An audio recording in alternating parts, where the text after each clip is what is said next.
Welcome to the Learning Pines YouTube. We hope this video helps.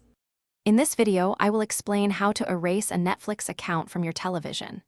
This easy guide helps you protect your privacy and viewing preferences when you are moving, selling a device, or simply sharing it with new users. We will cover two straightforward methods to ensure your account is completely removed. Following these precise steps will give you peace of mind regarding your personal information on any shared screen. The simplest way to remove an account is directly through the TV application. Open Netflix on your television, then use your remote to scroll to the left-hand menu. Look for the Get Help or Settings option, usually at the very bottom. From there, select Sign Out or Deactivate and confirm your decision. This immediately removes your profile and all associated data from that particular television.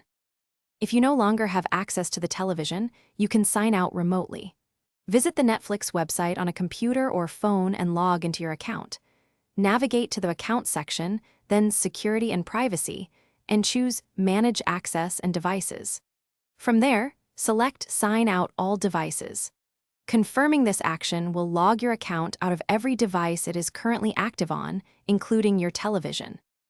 To confirm your account has been successfully removed, simply try opening the Netflix application on the television. It should now prompt you to sign in with new credentials, rather than showing your profiles. For extra security, especially after a remote sign-out, consider updating your Netflix password. Remember, this process removes your account from the device, but your overall Netflix subscription remains active. Thanks for watching. Consider subscribing if we helped you.